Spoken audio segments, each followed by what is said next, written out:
एक फिल्म में देखा था कि लाश को छुपाने के लिए पुलिस को कैसे बेवकूफ बनाया जाता है, लेकिन यहाँ असलियत में ऐसा हो गया। दृश्यम में जो देखा था वही असल जिंदगी में खेल खेला गया। सबूत मिटाने के लिए लाश को दफन कर ऊपर बनवा दी पानी की टंकी। मुंबई, गोवा, कर्नाटक कहां कहां नहीं की गई तलाश, लेकिन असली कहानी छत्तीसगढ़ के सरगुजा के एक गांव में दफन थी। नमस्कार, आप देख रहे हैं एनडीटीवी इंडिया और मैं सिद्धार्थ प्रकाश लेकर आया हूं 3 महीने पहले हुए एक सनसनीखेज मर्डर की कहानी, जिसने फिर से दृश्यम फिल्म की याद दिला दी। क्या है पूरा मामला, बताऊंगा इस वीडियो में, बने रहिए हमारे साथ। 7 जून 2024 की सुबह छत्तीसगढ़ के सीतापुर के बेलजोरा गांव का एक राजमिस्त्री संदीप लकड़ा रोज की तरह काम के लिए घर से निकला। संदीप उलखिया गांव में बन रहे हाई स्कूल में राजमिस्त्री का काम करने गया। अपने परिवार की बेहतर जिंदगी का सपना लेकर संदीप मेहनत से काम करता था।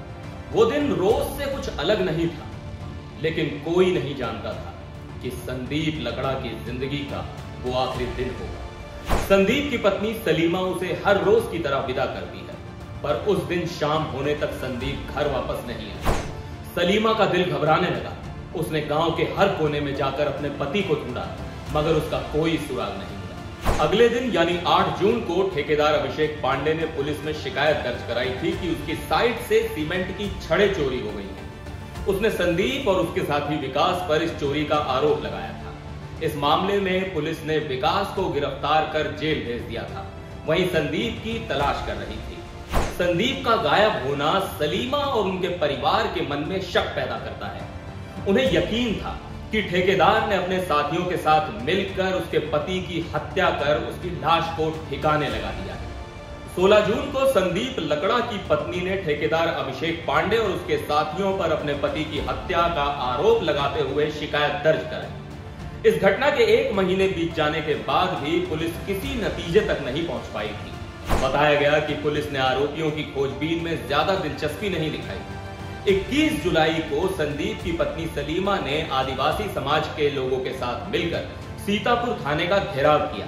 तब जाकर पुलिस ने ठेकेदार अभिषेक पांडे के खिलाफ अपराध दर्ज कर मामले की जांच शुरू की। अभिषेक पांडे और उसके साथी बेहद शातिर निकले।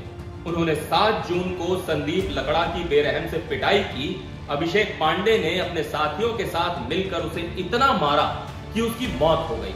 लेकिन संदीप की लाश को ठिकाने लगाना उनके लिए अब एक बड़ी परेशानी बन चुकी थी। ऐसे में उन्होंने वो काम किया जो अजय देवगन ने दृश्यम फिल्म में किया था। पकड़े जाने के डर से सबूत छुपाने के लिए उन्होंने संदीप की लाश को पिकअप वैन में लाद कर मैनपाट के लुरैना गांव में ले गए। वहां अभिषेक पांडे का नल जल योजना काम चल रहा था और पानी की टंकी के लिए नींव खोदी जा चुकी थी। उन्होंने संदीप की लाश को उसी नींव में दफनाकर फाउंडेशन तैयार किया। उसके बाद उसके ऊपर पानी की टंकी का निर्माण करा दिया। इसके बाद आरोपियों ने अफवाह फैलाई कि संदीप किसी आदमी के साथ देखा गया है और घटना को अंजाम देने के बाद आरोपी सामान्य रूप से अपने अपने कामों में लग गए। आरोपियों का शातिरपना इस हद तक था कि वो संदीप का मोबाइल फोन अलग अलग लोकेशन पर घुमाते रहे। यही वजह थी कि पुलिस संदीप को जिंदा मानकर उसकी तलाश कर रही थी।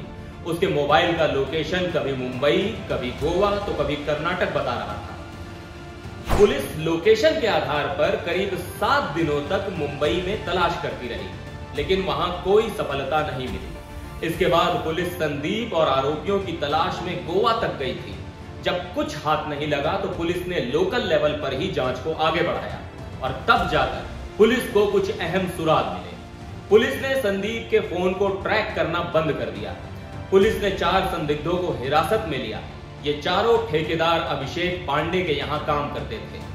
पुलिस ने जब इन चारों से सख्ती से पूछताछ की तो पता चला कि उन्होंने संदीप लकड़ा की हत्या कर उसकी लाश को मैनपाट में ठिकाने लगा दिया है। आरोपियों की निशानदेही पर पुलिस ने मैनपाट के लुरैना में संदीप लकड़ा की लाश बरामद करने के लिए 2 जेसीबी लगाकर जमीन की खुदाई कराई। मौके पर पुलिस के आला अधिकारी समेत 100 से ज्यादा पुलिसकर्मी तैनात रहे। घंटों की खुदाई के बाद एक नर कंकाल मिला जो संदीप का था।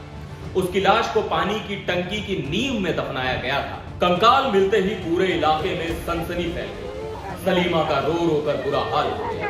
वो अपने पति की हत्या का सच जानकर सदमे में थी।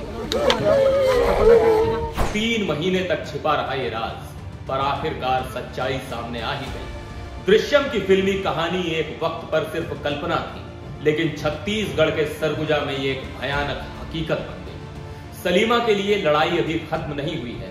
अब भी ठेकेदार अभिषेक पांडे और उसका ड्राइवर कानून की गिरफ्त से बाहर हैं।